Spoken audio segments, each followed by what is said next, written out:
And we're live. Welcome, everybody, to the Pressure Cooker. I'm Anthony Irwin. Not joined by anybody today. I am the one person committed to this thing, writing it out, finishing out the season strong. Hopefully, as we talk right now, we just crossed the 5 minute mark in my stream. Golden State is up 89-78. Clay picks up the ball, dribbles the wrong way for some reason. Now kicks it off, and Draymond with the layup. There you go. 91-78, 4:40 to go here in the rest of this game. I agree, Alexis. Let's go Warriors.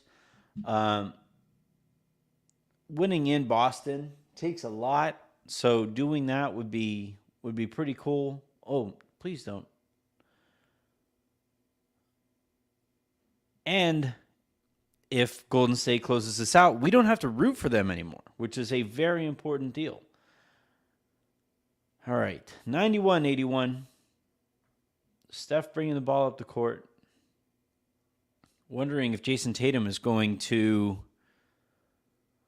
join this game. Doesn't seem like it, though. Uh-oh, Steph is talking to the crowd.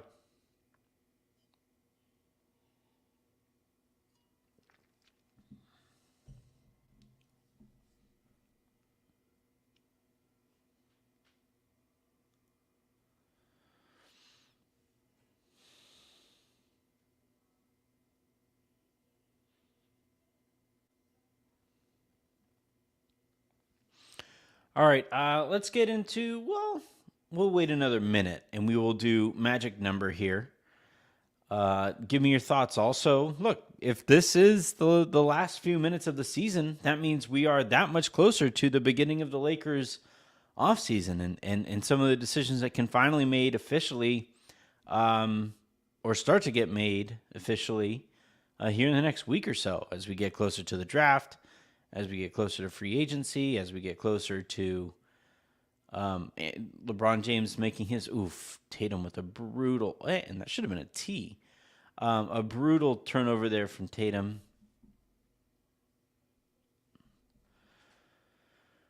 Wiggins just has Tatum all kinds of turned around.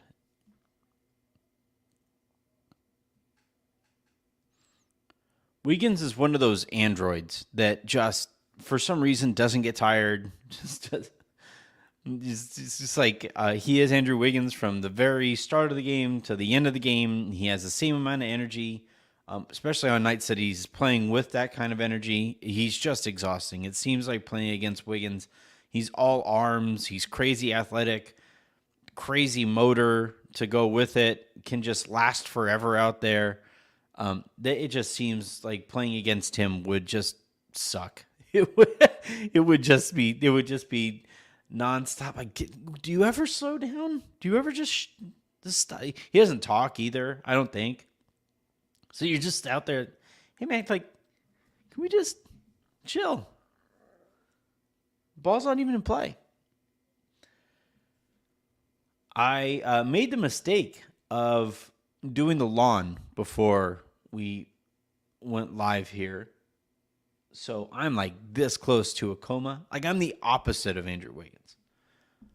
I just, did the lawn because out here in Texas it's been like 100 for 9 straight days or something stupid. So I was hoping to get a break in the weather. Nope, 90 degrees out there doing the lawn, and I hop on here, and trying to do my best Andrew Wiggins impersonation.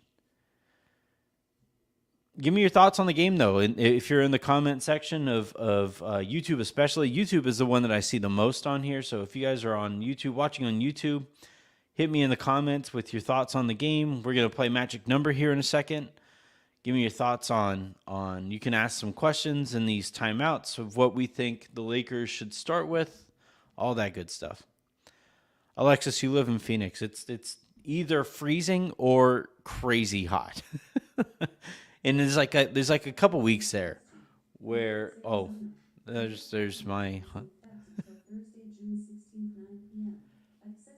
Alexis, I get it. Thank you. Alexa, I guess, whatever. Alexa, pause. That was exciting. They're watching. Shidori 53. That's a good question. What do I think about the Christian Wood trade? I think that for the Lakers, it sets the market. I think it sets it at a very reasonable place where a first rounder, late first rounder, a bunch of expiring contracts, like that's, they didn't give up a single player who I don't think got very meaningful minutes, especially in the playoffs.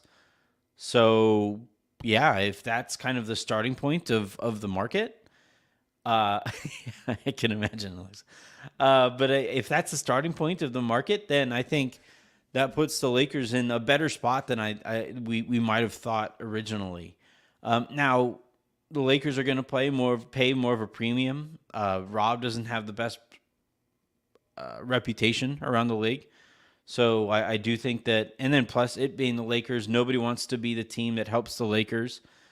So that's certainly, you aren't talking about an apples to apples market, but for the Lakers, I think they probably saw that trade and probably did a bit of a fist pump, even though a team that is ahead of them right now is now a stronger team. All right, we're back at it. We're back from the timeout. Steph with a big game tonight, 27, 7 rebounds, 5 of 9 from three-point range. Oop. Looks like he just hit Smart in the nuts. Putting the Boston crowd to sleep.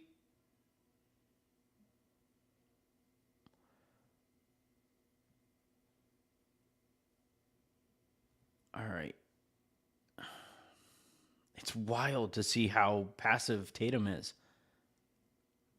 He's only 24 and he's going to learn from this, but just a brutal showing for him in the series.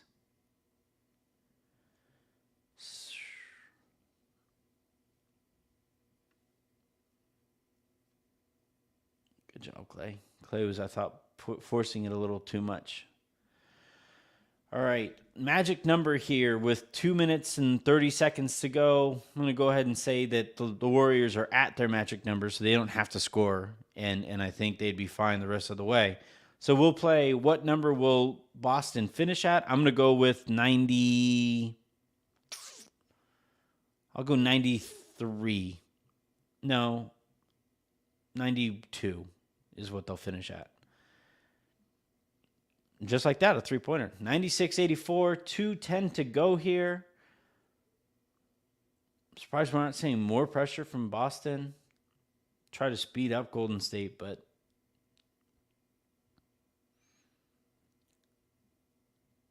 all right. Oh, brutal. This is the thing when Golden State goes to their four corners, that it spreads you out, makes it even that much more difficult to rebound.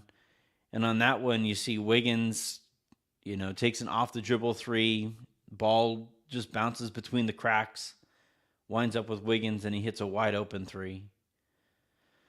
And then they're great at free throws, so you're not going to catch up if you try to do the free throw game. It's like that.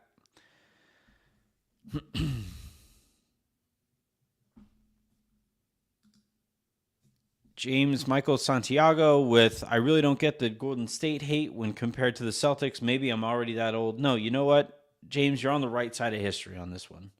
If it's the Celtics and anybody, you root for anybody. Yep. But you hope to not have to root for like a team like Golden State for particularly long. So it's nice that this is going to be over. We're all going to move on.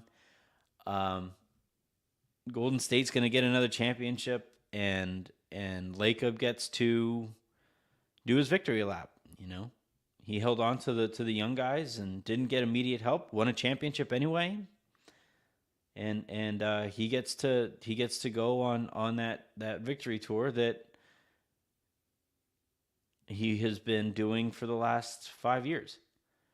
All right. 1 minute to go here. That was a walk. 1 minute to go. Probably going to get the Stars out of here. Try to avoid any kind of frustration plays here from Boston. You're up 13. I think one more stop, you get a timeout and get everybody out of there. That'd be my guess. But if they score, then I guess you kind of have to keep at least one or two guys in. Or you keep them out there and you want them to be able to celebrate on the court as soon as this thing wraps up. But I personally, I don't trust the parquet in Boston. Feel like some dead Celtic will reach up and twist somebody's ankle. Golden State.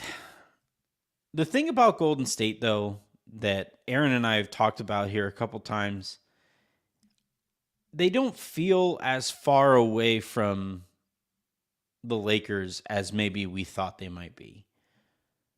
I might be being a homer. It might have been so long since we've seen the Lakers be really bad at basketball that I'm saying these kinds of things. But, and all right, so Boston takes their subs. I would imagine Golden State's about to do the same.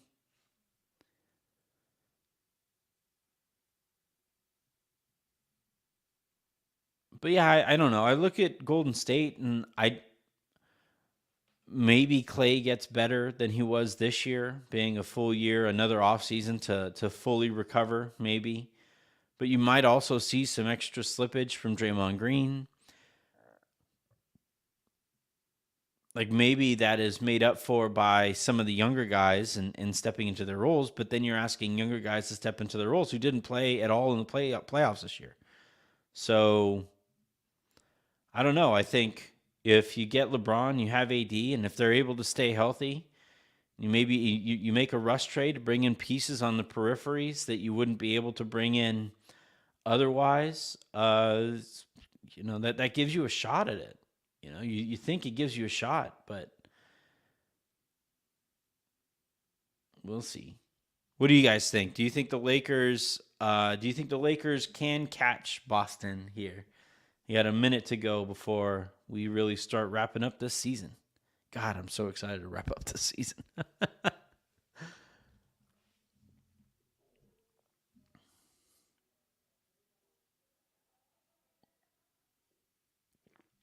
In walks the Finals MVP, Andre Iguodala. I think if you're Golden State, you take a foul here and you get Steph out of the game. Get Steph, get Clay, let them enjoy their moment. Speaking of moments, as this thing wraps up and as we just get to people dribbling out the clock, I do want to thank all of you guys, especially those of you who are tuning in here. If you guys are tuning in here, you are hardcore. I want to thank you guys for tuning in over the course of the season, sticking with us despite how frustrating a year it was, whether it was listening to the lowdown, whether it was listening to any of the shows that we have on the feed, tuning into this or on Spaces. We had an incredible year, just insane amounts of success that I could not have predicted, did not predict, frankly, when I was hired at my position. And my bosses asked me to lay down some expectations and gave me their expectations. We lapped those expectations. So I want to thank you guys for everything that you guys have done over the years for my family and for me and for the families of everybody who works with us here at Silver Screen and Roll. If you guys had some positive thoughts at the time as we were entering what many thought could be a potential strike, I got some great words of encouragement from people. Thank you guys for that as well. I'm overwhelmed by the things that all of this has provided for me and my family, and I'm going to keep busting my ass to continue to make it great for you guys. So I'm going to sign off here in a second. And when we come back, whether it's at the beginning of this offseason, I'm going to be in Vegas for Summer League. Hopefully you guys can get out there and we'll put something together, and maybe all of us can get together and watch a Summer League game or two. But we have some really cool stuff here on the horizon, and I cannot wait to get to it. So Until all of that, until I talk to you guys again, I'm Anthony Irwin saying have a good one. Go Lakers. Screw both these teams.